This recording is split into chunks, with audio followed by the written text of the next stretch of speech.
Hello everyone, my name is Kenneth Keith. Today I'm going to do my pop culture speech on Pearl Harbor. Right after the attack on Pearl Harbor, President Franklin D. Roosevelt gave a speech to the whole nation to address the issue and what can be done to solve the problem. Now I will begin.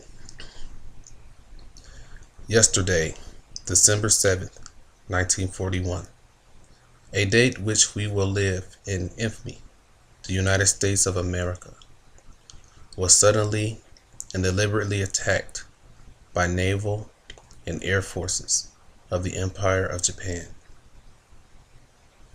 The United States was at peace with that nation, and at the solicitation of Japan was still in conversation with its government, its empire, looking toward the maintenance of peace in the Pacific.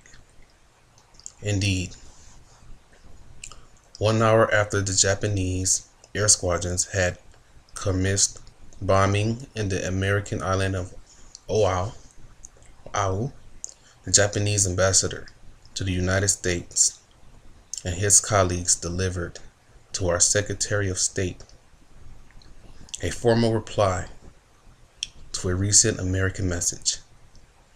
And while this reply stated that it seemed useless to continue the existing diplomatic negotiations, it contained no threat or hint of war or of armed attack.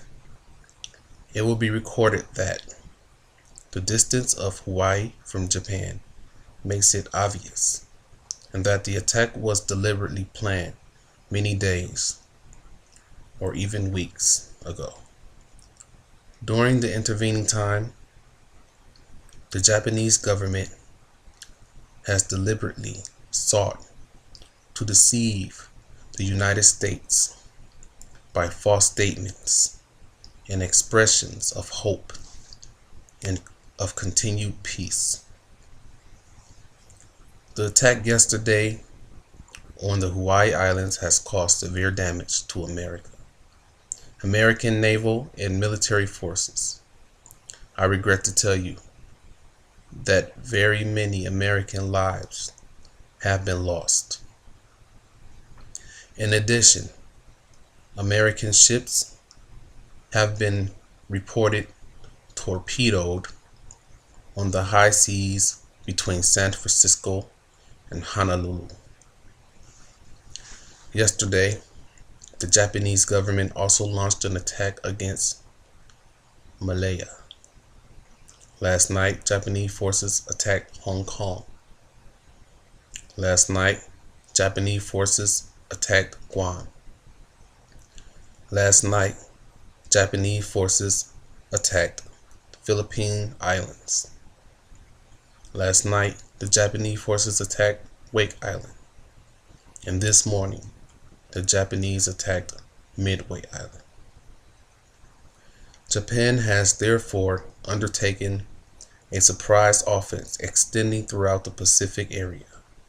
The facts of yesterday, today speak for themselves. The people of the United States have already formed their opinion and well understand the implications to the very life and safety of our nation. As Commander-in-Chief of the Army and Navy, I have directed that all measures be taken for our defense. But always will our whole nation remember the character of that onslaught against us. No matter how long it may take us to overcome this premeditated invasion, to American people in their righteous mind will win through absolute victory. I believe that I interpret the will of Congress and of the people when I assert that we will not only defend ourselves to the utmost,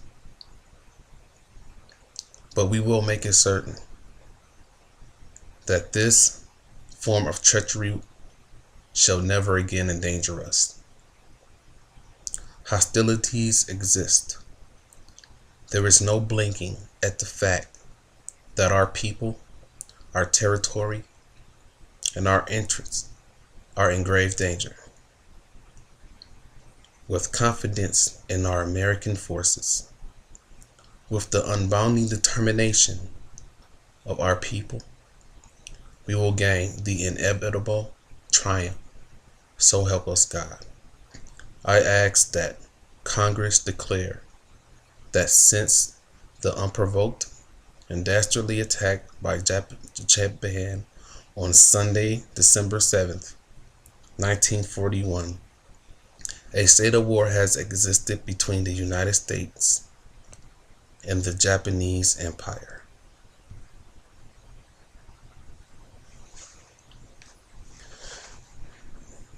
Thank you all for listening to my pop culture speech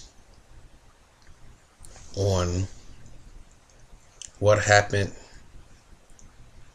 after the attack on Pearl Harbor by the previous president, Franklin D. Roosevelt.